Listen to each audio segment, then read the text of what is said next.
Ajo ditë që ndryshoi gjithçka. Nuk mund ta harroj kur ditën kur u zgjova në spital. Drita e zbehtë që hynte nga dritarja, zhurma monotone e aparaturave dhe aroma e mjeteve mjekësore më dhanë një ndjesi sikur ndodhesha në një botë të largët. Por ajo ndjesi nuk ishte asgjë krahasuar me pyetjen që më shumë më rëndonte mbi shpirt. Çfarë më ndodhi? Unë jam Elira, 35 vjeçe, dhe deri pak muaj më parë besoja se isha një grua që e kishte nën kontroll shëndetin, jetën dhe gjithçka tjetër. Ushe e mirë, të paktën mendoja se po merrja vendime të mira. Bëja palestër rregullisht dhe kisha një rutinë të ngjeshur pune, por të menaxhueshme. Ishte pikërisht ajo vetbesimi i tepruar që më bëri të shpërfillja shenjat e vogla që trupi im më jepte prej kohësh. Por le ta marr nga fillimi. Jetoj në Tiranë dhe punoj si koordinatore projektesh në një kompani marketingu. Dita ime fillon herët, zakonisht në 6:30 të mëngjesit. Hap syt kur alarmi bie, i jap telefonit një shtypje nervoze. Dhe për 5 minuta shtoj një debat të shkurtër me veten nëse duhet të shkoj apo jo në palestër. Por zakonisht zgjohem, ndoshta për faktin se e kam bindur veten që aktiviteti fizik më mban në formë. Më jep energji dhe më mbron nga stresi. Mirë po ajo që nuk kisha pranuar kur hapur ishte fakti se stresi im ishte bërë pjesë e përditshmërisë. Ndoshta për shkak të punës, ndoshta për shkak të pritshmërive që i vija vetes. Gjithmonë doja të isha perfekte, në punë, në shtëpi, në marrëdhënie. Pesha e kësaj pritshmërie më ndiqte si hija ime. Ushqimi. E as pak aq i shëndetshëm sa dukesha në Instagram. Po, haja sallata, por edhe ndonjë sanduiç të shpejt. Po, pija ujë, por shpesh e zëvendësoja me kafe.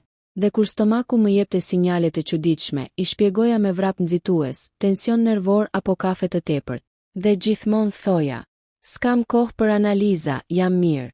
Se kush e përcaktonte këtë mirë, nuk e di. Ishte e marta, orat 18. 15. Kisha mbaruar punën me ngut dhe kisha vrapuar drejt palestrës. Duket e çuditshme sot, por mbaj mend edhe aromën e shiut që ishte nisur lehtë jashtë, sikur bota po më paralajmëronte. Në palestër pash të njëjtat fytyra të përditshme, njerëz që vraponin, ngrinin pesha, bënin stretching. Instruktorja ime, Anisa, më përshëndeti me një buzëqeshje të madhe. Po shkëlqen sot, e lirë. Gati për leksionin e hijit.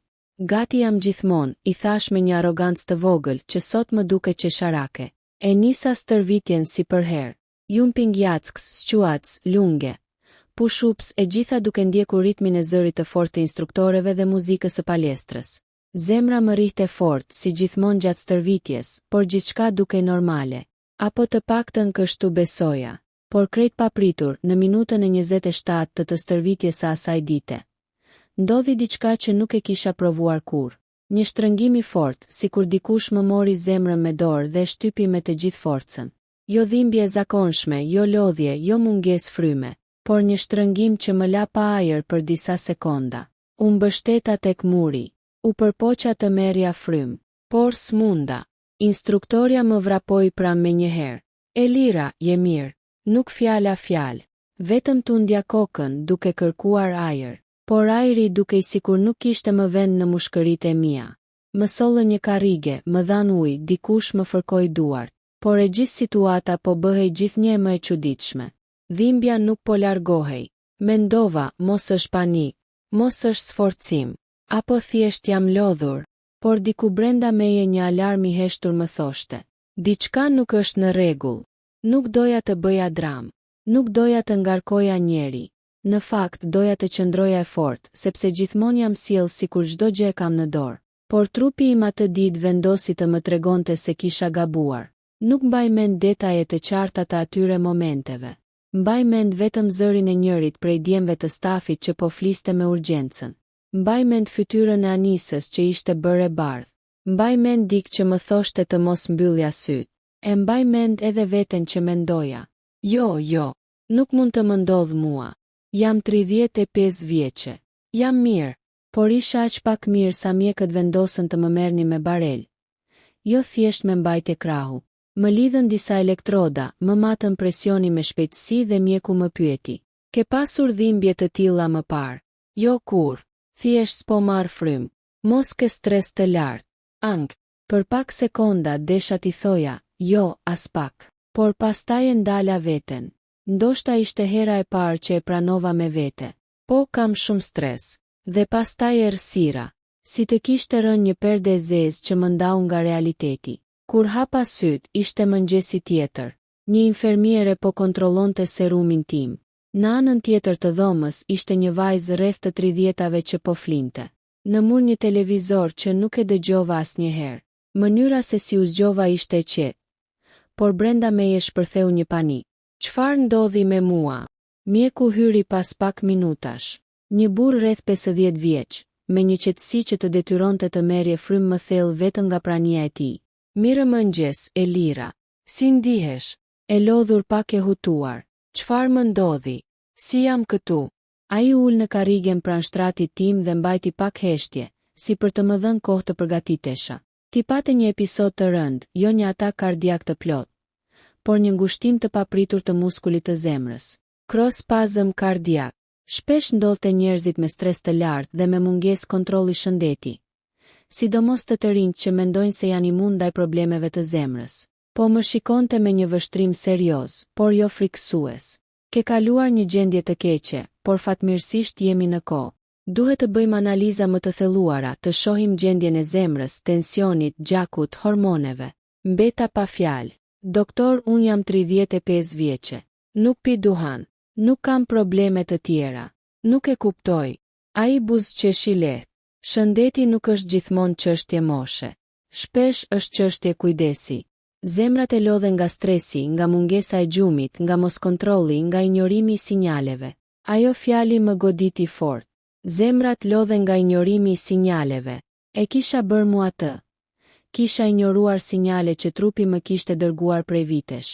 Diku pas dite, pasi mjekët mbaruan disa nga ekzaminimet, telefonova në nënën time. S'doja ta shqetësoja, por nuk mund ta mbaja të fshehtë. Mami, jam në spital. U bë një heshtje e tmerrshme. Pastaj zëri i saj filloi të dridhej. Çfarë? Çfarë ke, zemra ime? Jam më mirë tani. Vetëm do të ri disa ditë këtu. Nuk pranova ta thosha të plot të vërtetën. Nuk doja ta trembja, por ajo erdhi në spital pa prit. Më pa, më mori dorën dhe më tha diçka që më preku aq shumë sa më duhet të mbaja lotët. Ti gjithmonë ke qenë fort, e lirë, por edhe të fortët duhet të kujdesen. Forca s'do të thotë të injorosh veten. Fjalë të thjeshta, por me peshë të madhe. Netët në spital janë të gjata. Shumë më të gjata se orët e ditës. Njerëzit flen, dritat zbehen dhe ti mbetesh vetëm me mendimet e tua. Aty e kuptova për herë të parë sa shumë gjëra kisha anashkaluar. Kontrollin e gjakut që nuk e kisha bërë prej 3 vitesh. Stresin e akumuluar. Orët e pakta të gjumit. Dhimbjet e lehta që kisha ndjer her pas here. Ngushtimet e gjoksit që kisha menduar se ishin lodhje normale. Kam jetuar me bindjen se në moshën 35 vjeçare nuk të ndodh asgjë e keqe. Por nuk është e vërtetë. Shëndeti është si një borxh që trupi e grumbullon çdo ditë, dhe një ditë të kërkon llogari. Dhe librin e llogarisë trupi e mban shumë sakt. Të nesërmen mjeku u kthye me rezultatet e para dhe më tha: "Je me rrezik mesatar. Jo alarmante, por je shumë afër një problemi real kardiak nëse nuk ndryshon jetesën. Duhet të bësh pushim. Dhe mbi të gjitha duhet të vlerësosh shëndetin si prioritetin tënd të parë." Ai mi tha të gjitha qartë, pa friksime, por me seriozitet.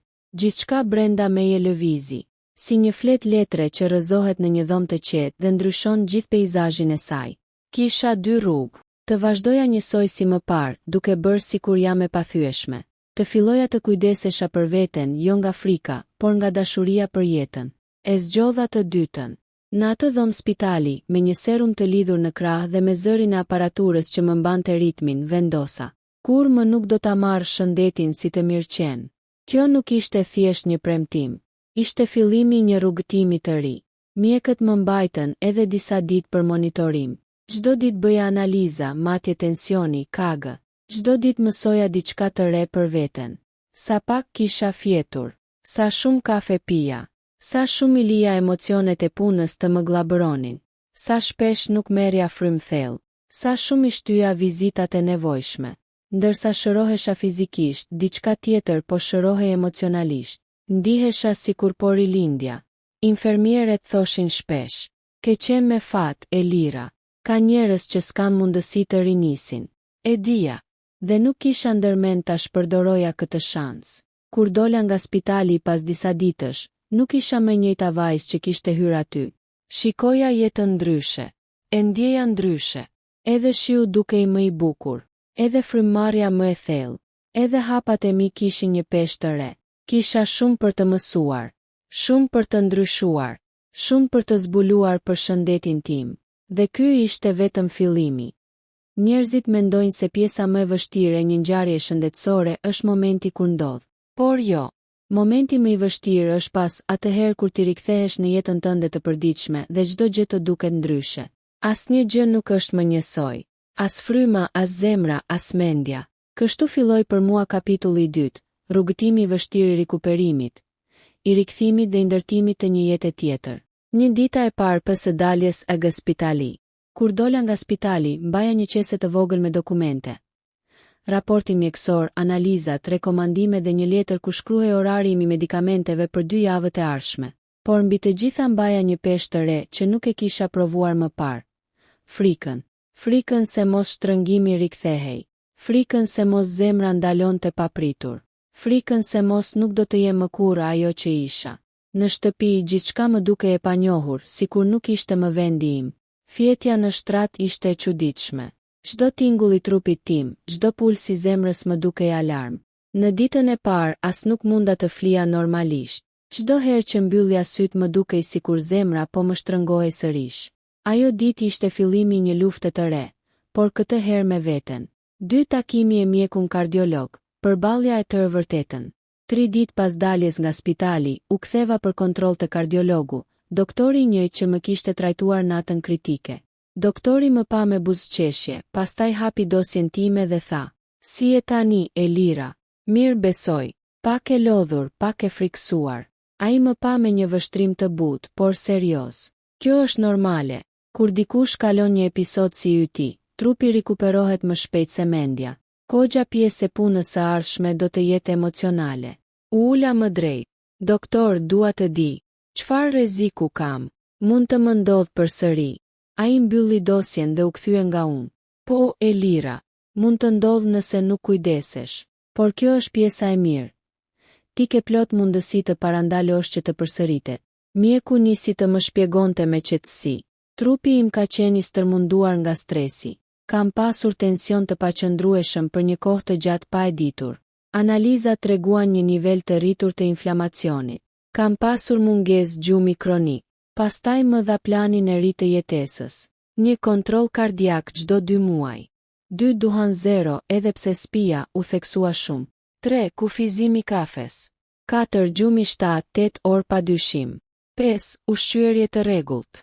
6 palestër me ritëm të ulët deri në një njoftim tjetër. 7 menaxhim stresi i detyrueshëm. Duhet të mësosh t'i thuash trupit tënd, po të dëgjoj. Mi tha me zë të qetë. Ajo fjali më mbeti si tatuazh në mendje. Duke dal nga zyra e tij, më dukej sikur po nisja universitetin e kujdesit për veten. 3 javët e para trauma e heshtur. Asnjë nuk të përgatit për javët e para pas një frike të tillë. Nuk ka manual për të. Nuk ka recet magjike. Njerëzit rreth meje më thoshin: "Mos u mërzit, ndofta ishte stres.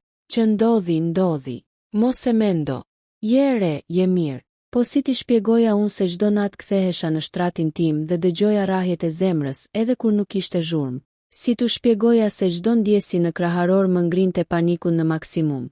Si tu tregoja se më dukej sikur ndryshe më rrihte zemra, ndryshe merrja frym. Trauma më ndiqte si hije.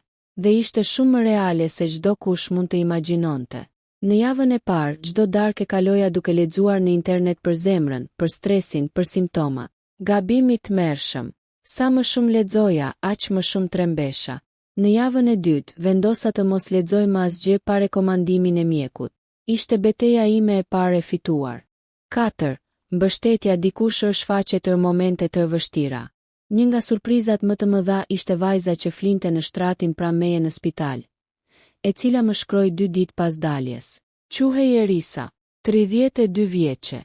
Edhe ajo kishte kaluar një problem kardiak, të ndryshëm nga imi, por gjithsesi serioz. "Si je?" Më shkroi. "Po përpiqem të jem mirë. Ti?" "Edhe unë." Po më ka marrë malli për zhurmën e aparaturës. E di që t'ingëllon budallallëk, por aty ndihesha e sigurt. Qesha. Ishte e para herë pas ditësh që mu kthye e qeshura. U takuam pas disa ditësh për një çaj. Nuk mund të imagjinoni sa mirë është të flasësh me dikë që ka kaluar të njëjtën gjë. Jo të thot, mos u mërzit, por, po, edhe unë kam frikë. Po, edhe unë zgjohem natën për të dëgjuar rrahjet e zemrës. Po, edhe unë kam ndjerë sikur nuk jam e njëjta.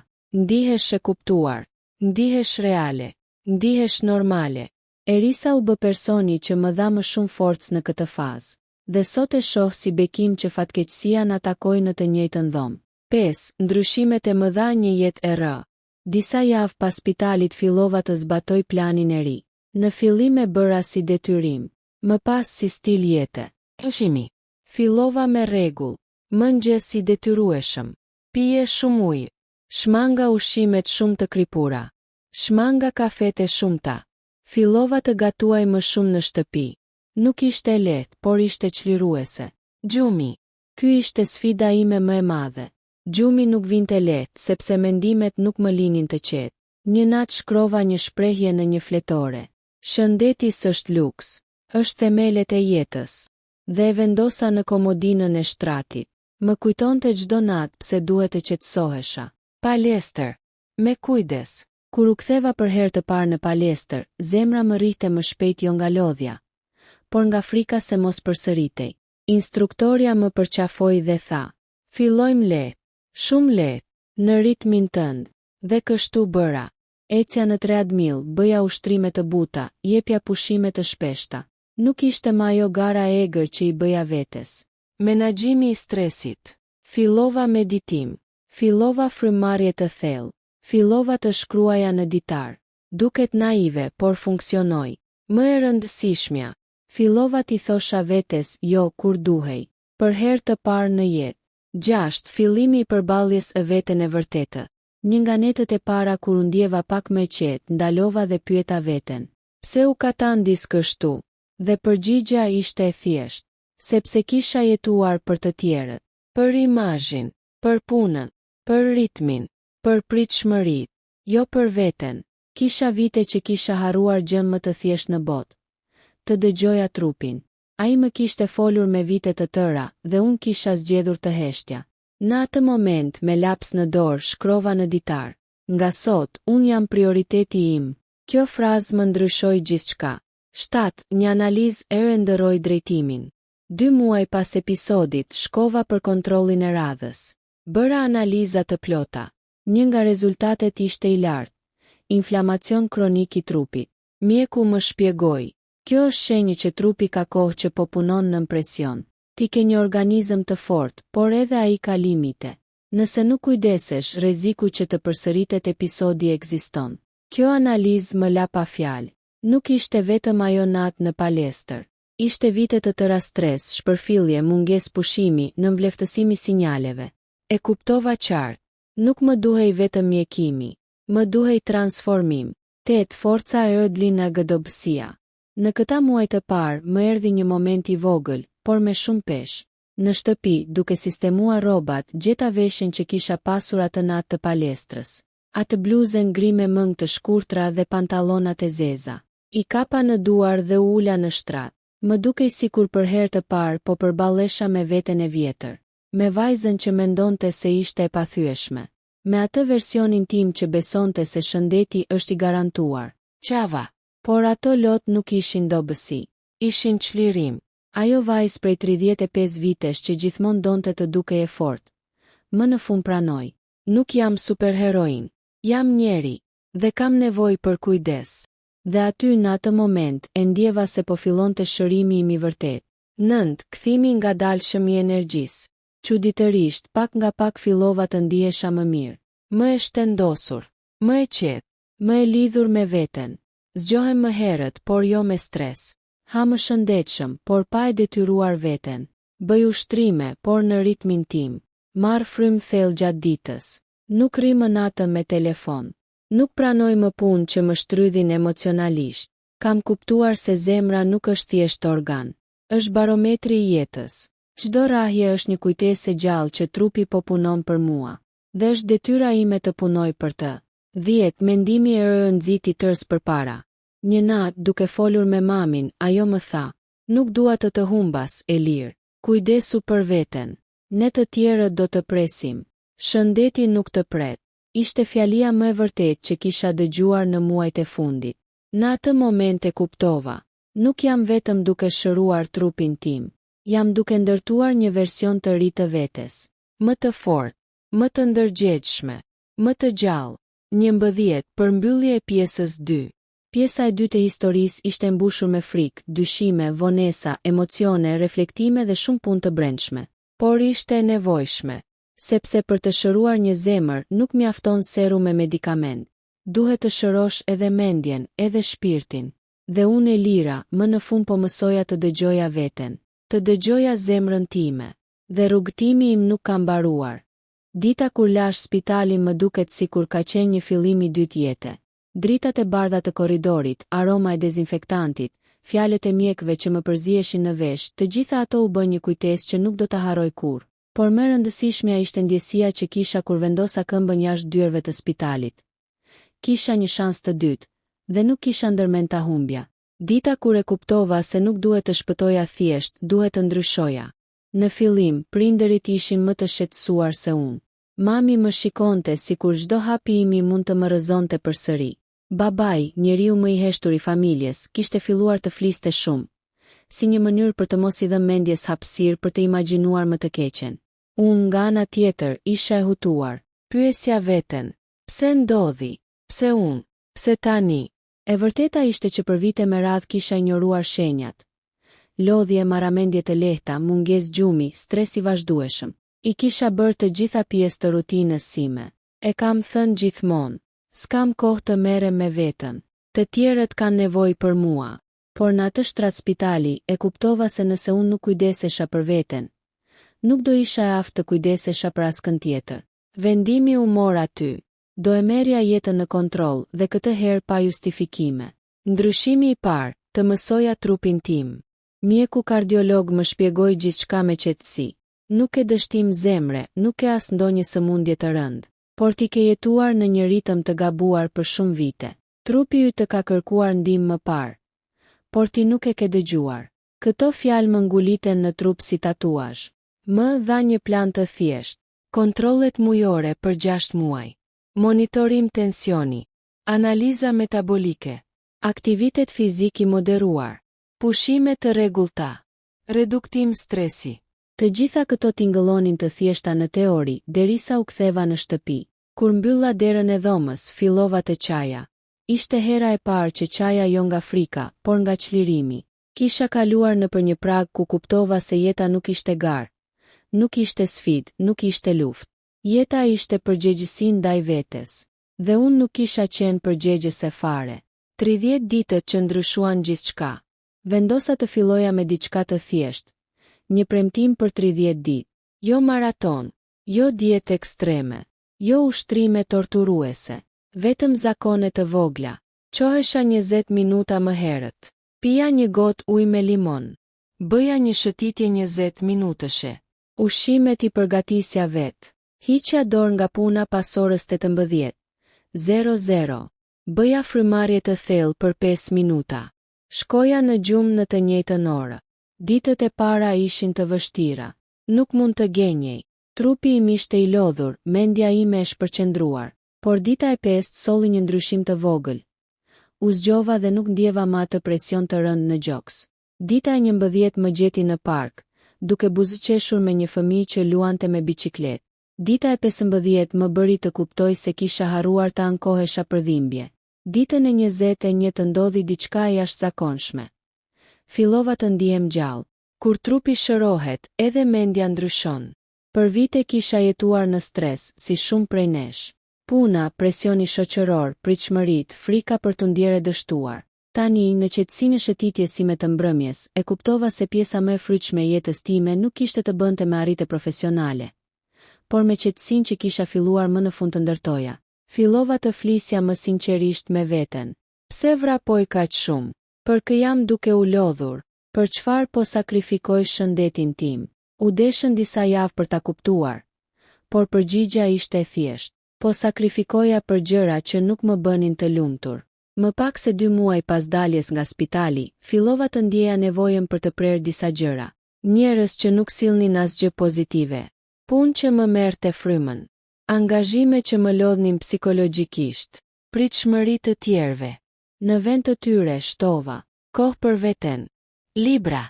Shëtitje. Përkujdesje. Kontrolle të rregullta mjekësore. Nuk isha më vajza që e shtynte veten deri në pikën e fundit. Tani isha gruaja që dëgjonte trupin e saj. Biseda që më ndryshoi këndvështrimin. Një ditë gjatë një kontrolli mjeku më tha: "Shëndeti yt po përmirësohet shumë. Ky është rezultati mënyrës si po kujdesesh për veten." Shumë njerëz nuk e kuptojnë se fuqia për të ndryshuar jetën e tyre është më afër se sa mendojnë. E pyeta: "Po pse duhet të presim derisa të na ndodh diçka e keqe?" Ai buzëqeshi dhe tha: "Sepse njerëzit besojnë gjithmonë se kanë kohë. Ti tani e di që koha nuk është e garantuar." Kjo fjali më shoqëron edhe sot. Përballja me frikën më të madhe. Edhe pse isha më mirë fizikisht, kisha një frikë të madhe që më përcilte. Frika se mund të më ndodhte përsëri. Sa herë ndjeja një pickim të vogël në kraharor, zemra më rrihte fort. Sa herë ndjeja lodhje, paniku më marrte frymën. Dhe një ditë vendosa t'i flas një psikologeje. Jo sepse isha e dobët, por sepse isha mjaft inteligjente sa të kuptoja se frika nuk largohet duke injoruar. Ajo më tha: "Frika jote është krejt normale, por mos harro, po e lufton me vetëdije. Dhe ky është guxim." Shpreha fajin që kisha ndaj vetes. Shpreha frikën që mos i zhgënjeja prindërit. Shpreha faktin që më dukej sikur trupi më kishte tradhtuar. Psiqologjia më shikoi drejt syve dhe më tha: "Trupi yt nuk të tradhtoi, të paralajmëroi. Ai bëri pjesën e vet. Tani e ti që po bën të nden." Dhe ajo kishte të drejtë. Mësime që nuk i kisha menduar kurrë. Në muaj që pasuan, jeta ime ndryshoi më shumë se në gjithë 10 vitet e fundit. Mësimi 1. Koha nuk është dhuratë e përjetshme. Ne shpesh harxojmë vitet në gjëra që nuk kanë rëndësi. Shëndeti nuk pret. Mësimi 2. Trupi flet, pyetja është a e dëgjojmë.